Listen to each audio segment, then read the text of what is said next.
If you enjoy my videos, you might like to check out my Patreon community. The link is just below this video. Toward the end of October, the first of the dark time traditions normally begin to unfold in Britain. I'm not talking about Samhain, Halloween, or Bonfire Night, but other traditions which are interconnected. Among my favorites are the Souling plays of Cheshire. These are simple, traditional plays which have been around for at least a couple of 100 years, but perhaps include elements of something much older. The reason they are called Souling plays is that they are associated with All Souls' Day on November 2nd. This is a day which has had a major influence on how we celebrate Samhain and Halloween. 100 years ago, folklorists were sure that plays like these were pagan survivals of some death and rebirth ritual. Historians and folklorists have cast serious doubt on that now, but whatever the origins, there is something in these mumming plays and skull horse traditions that speaks to my pagan soul, and I know I'm not alone. Christopher Hughes, head of the Anglesey Druid Order, says of the Mariluid tradition, "A sure sign of the power within the sacred is when it easily transfers itself into the celebratory practices of secular communities." I fully agree, but I also think that the sacred has a way of seeping into secular traditions, or perhaps finding a way to make itself known through them. Step in, King George, and clear the way. In comes I, King George. I've won £10,000 in gold. It was I that fought the fiery dragon and brought it to its slaughter, and by these means won the King of Egypt's daughter. The Cheshire plays are short and follow a formula. Each group of players, usually associated with a particular village, has its own variation. This isn't a children's tradition like trick or treat or making turnip lanterns. Performances mostly happen in pubs and are performed by adults, mostly for adults, on the days close to November 2nd. The plays follow the typical death and resurrection pattern of mummers' plays, with familiar characters like King George, a Saracen knight, a quack doctor, an old lady, played by a man in drag, maybe a devil or a fool to round things off. Someone gets killed, the quack doctor resurrects them. There are usually traditional parts to the play, often in rhyme, a bit of improvised banter, maybe a song. Prepare!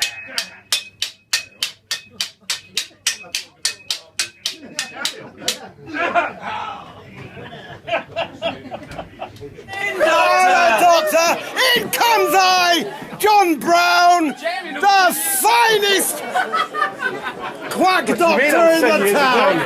I've come here tonight to cure a man King George has slain. Well, he's dead. Makes it a bit tricky.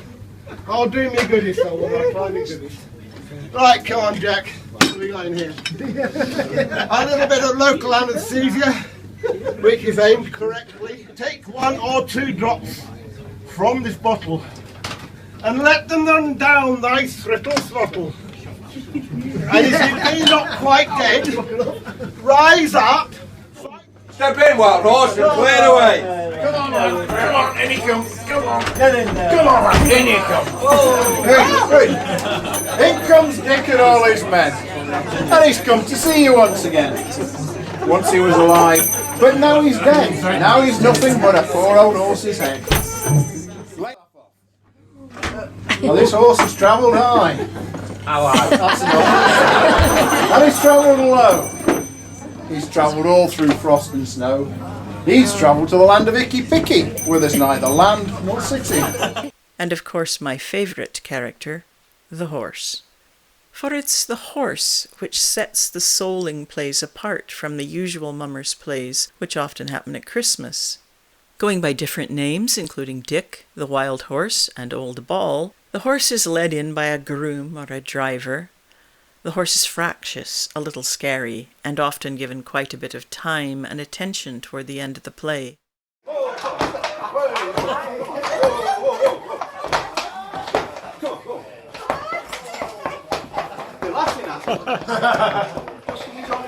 Step in, Wild Horse. and clear the way.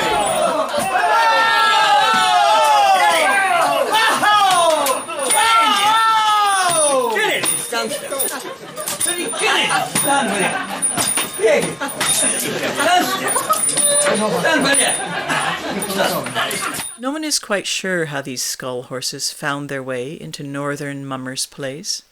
One theory says that they were spliced on to existing plays from traditions like the Old Horse in Richmond, which goes out at Christmas time, or like the Mariluid in Wales. In the Richmond tradition there is no play, just a long song about a horse, and it is the skull horse itself which dies and returns to life. Stable wall to keep my tender body from any cold or harm. But now I turn to drift, open fields to go to this all kind of weather. Cold wind and frost and snow. Poor old horse, poor old horse.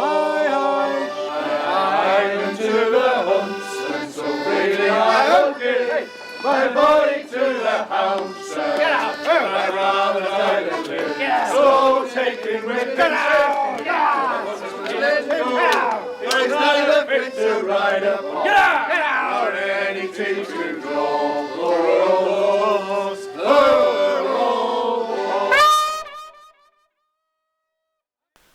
Maybe traditions like Richmond once had a play. That's another theory.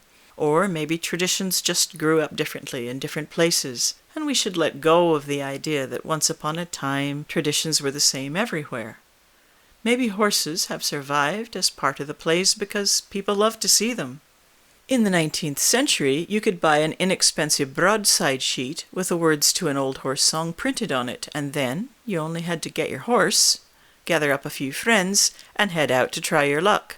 If your luck was good, you maybe collected more than just a bit of beer money, maybe enough to pay for a few Christmas treats, too. From a Wheel of the Year perspective, there isn't really a wrong time for a nod to death and resurrection, but the beginning of the dark time and the Christian All Souls celebrations add a little extra weight. Like so many traditions from late October right through the winter, these entertainments were mostly done by farm workers and other labourers who were glad for any extra income through the winter. And as such, they often took the annual outing of their horse very seriously and didn't tolerate rival groups trying to perform in their territory, or so the story goes. I can't help seeing this as connected somehow to the horse goddesses. Maybe these plays are not a remnant of a horse cult, although it's always just possible. But I would say that they might be a manifestation of some part of us that quite rightly reveres the great mare, whether we can voice it in so many words or not.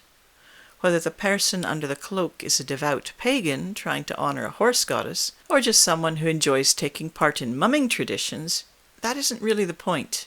I see the great mare in the snapping jaws of the horse, and the tingle everyone gets when the horse makes an appearance. She has honoured us with her presence, regardless of intent. With changes to modern life and pub life, not many of these traditions survive today. 2020, with its lockdowns and social distancing, will probably make them impossible. So let's all pull together to see them through the next few years, hopefully into a better time for everyone. The Mariluid has become downright fashionable in the past few years. It would be wonderful to see the northern horse traditions grow and prosper in new ways too. If you find these traditions as fascinating as I do, you might like to check out my short story called Master Jack. It's the story of a horse, his head, and the people he encounters. It's almost a ghost story. Hey ho, nobody at home, meat nor drink nor money have I none, yet shall we be merry. Hey ho, nobody at home. Soul cake, please good Mrs. Soul cake. Apple, pear, plum or cherry, any good thing to make us all merry. 1 for Peter, 2 for Paul, 3 for